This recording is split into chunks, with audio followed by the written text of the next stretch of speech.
السلام علیکم، ہمارے چینل پر آنے کا بے حد شکریہ۔ اگر آپ ہمارے چینل پر آنے والے نیو ویڈیوز دیکھنا چاہتے ہیں تو ہمارے چینل کو سبسکرائب کر دیں and don't forget to press the bell icon. اس کے علاوہ ہماری حوصلہ افزائی کے لیے ویڈیو کو لائک اور شیئر کرنا نہ بھولیے گا۔ اپنی رائے کا اظہار آپ کمنٹ باکس میں کر سکتے ہیں۔ چلیں اب بڑھتے ہیں ویڈیو کی جانب۔ شہزادہ اپنے استاد سے سبق پڑھ رہا تھا۔ استاد نے اسے 2 جملے پڑھائے۔ ایک، جھوٹ مت بولو، دوسرا، غصہ نہ کرو۔ کچھ دیر کے وقفے کے بعد شہزادے کو سبق سنانے کو کہا گیا تو شہزادے نے جواب دیا کہ ابھی سبق یاد نہیں ہو سکا۔ دوسرے دن پھر استاد نے سبق سنانے کو کہا۔ شہزادے نے پھر عرض کیا کہ ابھی سبق یاد نہیں ہو سکا۔ تیسرے دن چھٹی تھی۔ استاد نے کہا کل چھٹی ہے لہٰذا لازمی سبق یاد کر لینا، بعد میں کوئی بہانہ نہیں سنوں گا۔ چھٹی کے بعد اگلے دن بھی شاگرد خاص سبق سنانے میں ناکام رہا۔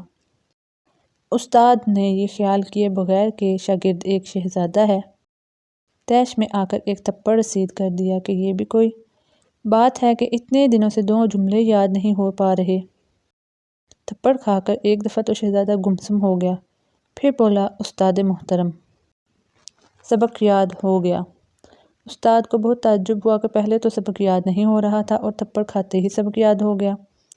شہزادہ عرض کرنے لگا استاد محترم، آپ نے مجھے 2 باتیں پڑھائی تھیں، نمبر 1 جھوٹ نہ بولو اور نمبر 2 غصہ نہ کرو۔ جھوٹ بولنے سے تو میں نے توبہ اسی دن کر لی تھی، لیکن غصہ نہ کرو یہ مشکل کام تھا۔ بہت کوشش کرتا تھا کہ غصہ نہ آئے لیکن غصہ آ جاتا۔ اب جب تک میں غصے پر قابو پانا نہیں سیکھ جاتا تو کیسے کہہ دیتا کہ سبق یاد ہو گیا۔ آج جب آپ نے تھپڑ مارا اور یہ تھپڑ بھی میری زندگی کا پہلا تھپڑ ہے، اسی وقت میں نے اپنے دل و دماغ میں غور کیا کہ غصہ آیا یا نہیں۔ غور کرنے پر مجھے معلوم ہوا کہ غصہ نہیں آیا۔ آج میں آپ کا بتایا ہوا دوسرا سبق کہ غصہ نہ کرو بالکل سیکھ گیا ہوں۔ آج اللہ کے فضل و کرم سے مجھے سبق یاد ہو گیا ہے۔